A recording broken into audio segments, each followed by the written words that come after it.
at this point when the cost of living is so high? Well, for me, I think there's really no fundamental problem with that proposal. And the question, as you say, is what is the bigger picture? What clarity do we have on how this will contribute to a better economic, dispensation that would help Kenyans? That is the communication that is not very clear. We know the problems that we've seen with NSSF. When you retire, how to access your money becomes another big problem.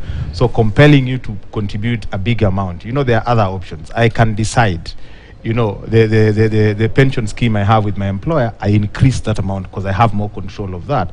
So how do you then translate that conversation to tell us that this is how this is going to play into the bigger economic dispensation, and boosts the economic players, boosts almost everyone, and pushes them to a certain limit? That conversation is not there. But the critical thing is, the folks who are already paying NSSF may not really have a big problem with that. If it's a statutory regulation, they may not have a big problem with that.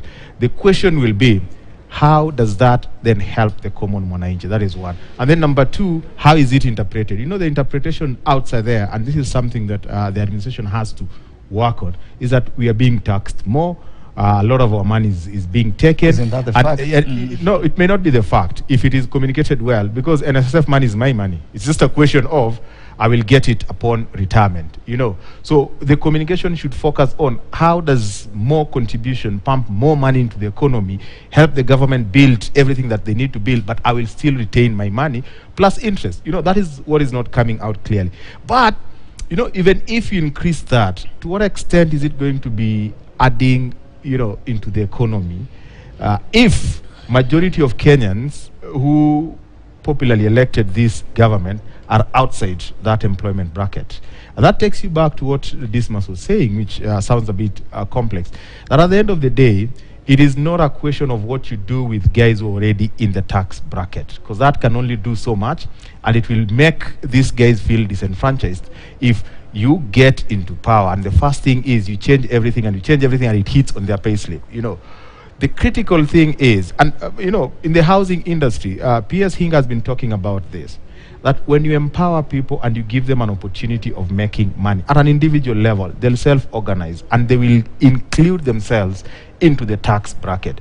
And I'm looking at this from a very big picture of what the Kenya Kwanza campaign team had.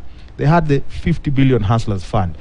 That is where we need to take the conversations. How does this 50 billion hustler fund get utilized in such a way that it brings many people into the productive industry to contribute into our GDP at the macro level, but to also earn a living as individuals? Because if they earn a living as individuals, if they are doing business with the government, if they are doing business in groups because they get funding from the 50 billion hustlers fund, inevitably they'll have to get into this system and they will contribute into the tax bracket. But that conversation is a conversation that I think, after getting to power, has taken a totally different shift. I don't know whether they are somewhere in the kitchen working on it, but those are the things that needs to encourage Kenyans. That 50 billion will come down, will make people richer, and people will find a way of contributing more to this government. I like the way you sit it, because it appears that it's from extreme to the other end. That this first really understands what this government is facing. Hezbollah is a bit 50-50. Then it comes become an advisor now today. The issue is, it would appear that it's like pain now,